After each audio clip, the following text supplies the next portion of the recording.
여러분, 예수님 하면 여러분들은 가장 뭐가 떠오르시나요?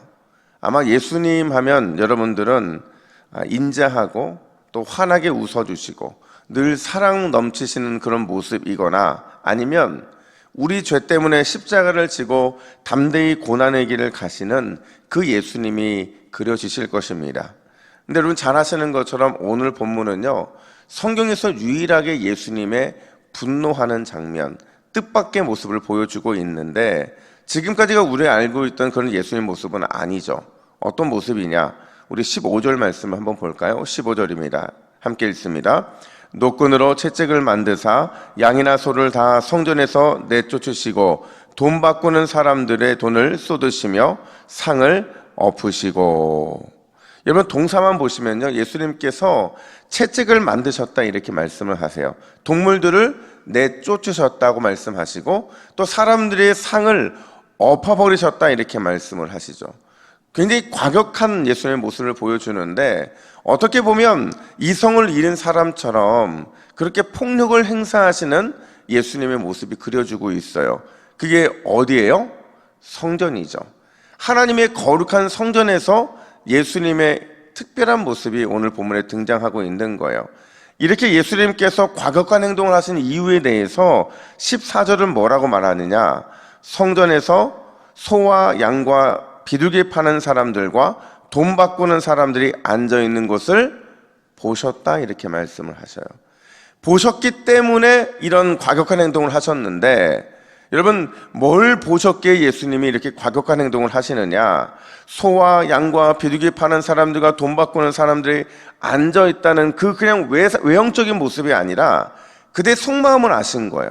어떤 속마음을 알았느냐? 그들의 속과 그들의 것이 완전히 달라있는 그 중심을 보셨기 때문이라는 거죠.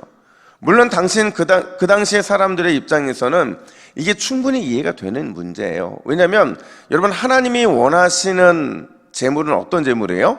흠 없는 재물이잖아요. 근데 흠 없는 재물이라는 게요, 예루살렘 주변에 사는 사람들에게는 문제가 되지 않아요. 근데 멀리서 순례를 오는 사람들의 입장에서는 이 동물들을 어깨에 메고 올 수 있는 것도 아니고 그들을 어떻게 운반할 수 있는 방법이 없다 보니까 나름의 방법을 선택한 거거든요. 그러니까 이들은요, 성전 안에서 물건을 사서 가장 좋은 것으로 하나님께 드리는, 그러니까 나름의 온전한 제사, 온전한 예배를 위해서 지금 이 일을 행하고 있는 거거든요.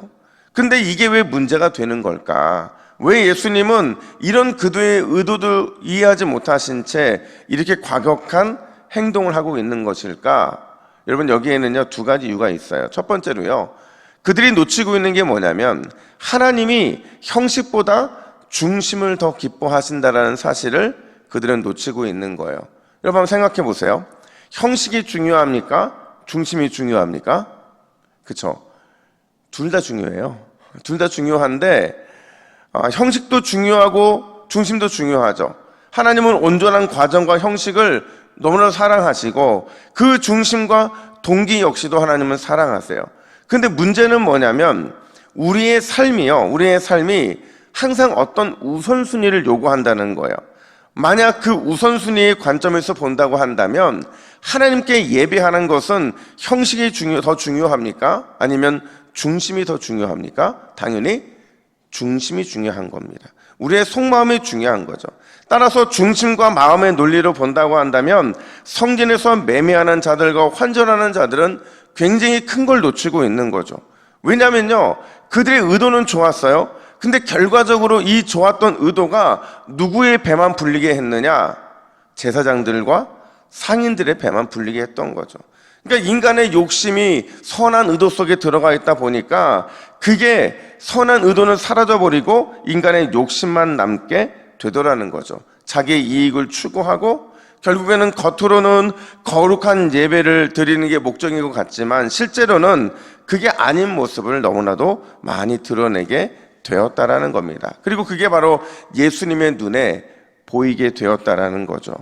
여러분, 그렇다고 한다면 우리가 늘 예배할 때마다 점검해야 되는 게 있어요. 그게 뭐냐면 과연 내 중심이 하나님 받으실 만한 예배의 모습으로 나아가고 있는가 하는 거죠. 내가 기도하는 그 의도가 무엇이고 내가 예배하는 나의 마음의 상태가 어떠하고 내 영혼에 숨겨진 의도와 하나님 받지 않으실 만한 감정은 있지는 않은가, 우리는 잘 살피고 또 살펴야 하나님의 뜻에 합당하게 예배할 수 있기 때문에 그래요. 여러분, 오늘도 우리가 예배할 때에 내 중심을 먼저 살핌으로 인해서 하나님 받으실 만한 예배, 하나님 받으실 만한 헌신을 올려드리시기를 예수님의 이름으로 축복합니다.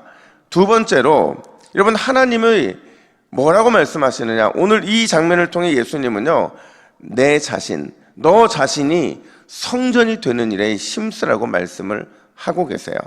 자, 여러분, 제 말이 맞으면 한번 화답해 보세요. 제가 또 여러분들은 이미 하나님의 성전인 줄로 믿습니다.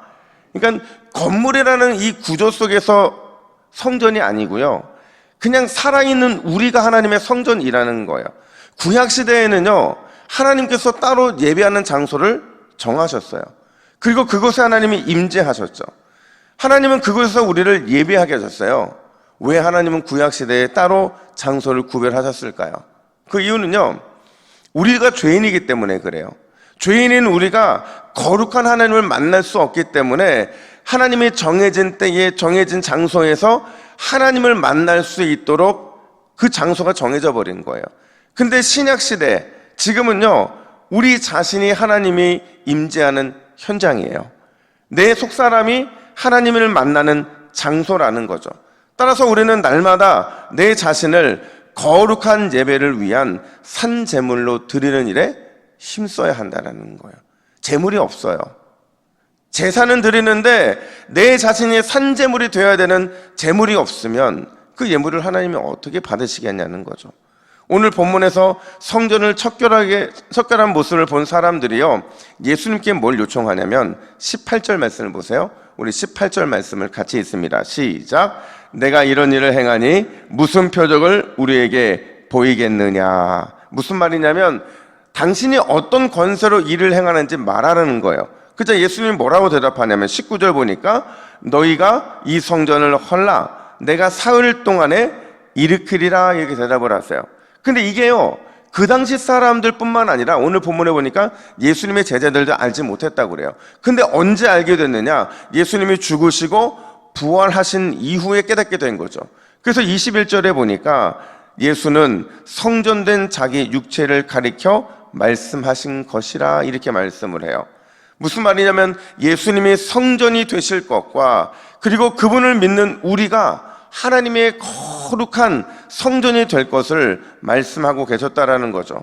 그렇다면 여러분 자신을 날마다 거룩을 위한, 거룩한 예배를 위한 산제물로 드리는 것을 기뻐하시기를 간절히 축복합니다.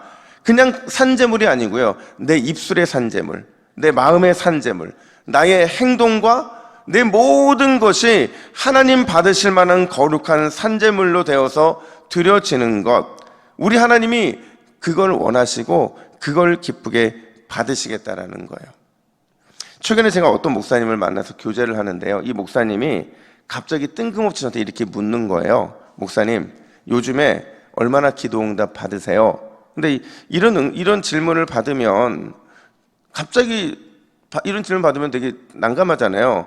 무슨 의도로 물어보나 봤더니요, 이분이 간증을 하시는 거였어요. 어떤 간증이냐면 본인이 나름 이렇게 열심히 기도한다고 생각을 했는데, 근데 늘 생각해보면 자기가 기도한 것보다 응답이 좀 적은 거예요. 그래서 어떻게 하면 응답을 잘 받을까, 이런 고민을 계속 하다가 하나님이 갑자기 이런 마음을 주셨대요. 야, 너 왜 자꾸 응답만 구하냐? 응답만 구하지 말고 좀 다른 걸 구했으면 좋겠다. 그러니까 이 목사님이 그럼 제가 뭘 구하면 좋을까요? 했더니 하나님이 너 회개를 좀 했으면 좋겠어. 그래서 회개에 대한 제목들만 계속 주시더래요. 근데 신기한 게 뭐냐면요, 그냥 기도의 응답만을 구할 때는 그게 응답이 신속하고 빠르게 오지 않았는데, 구하지도 않았는데 회개를 했더니 회개에 따른 그 열매로서의 응답들은 무지하게 많이 주시더라는 거예요. 그러니까 이분이 뭐라고 말하냐면, 하나님이 진짜 원하시는 건 뭐냐? 하나님이 진짜 원하시는 것은 우리의 마음이구나. 우리가 하나님 앞에 서 있는 나 자신을 하나님께서 원하시는구나, 내가 거룩하게 되는 것을 하나님이 원하시는구나 라는 것을 깨닫게 됐다라는 거죠. 여러분, 디모데후서 2장에 보면 금그릇, 은그릇, 나무그릇, 질그릇이 나와요. 하나님이 어떤 그릇 쓰기를 기뻐하실까요? 자기를 깨끗하게 하는 그릇. 금그릇도 은그릇도 나무그릇도 질그릇도 다 주님께 쓰임 받는데, 자기를 깨끗하게 하면 주님의 쓰임에 합당한 그릇이 될 것이라 이렇게 말하고 있거든요. 여러분, 우리 하나님은 날마다 우리의 중심과 우리의 회개와 우리의 마음을 더 원하시는 줄로 믿습니다. 그러면 나머지는 누가 책임져 주시는 거예요? 하나님이 책임져 주시는 거죠. 자기 백성이 자기 백성다운 모습을 가졌는데 어떻게 하나님이 응답하지 않겠냐는 거예요. 여러분, 거저 주실 것들의 마음을 뺏기지 마시고 거룩한 성전이 되는 것에 더 힘을 쏟으시기를 예수님의 이름으로 축복합니다.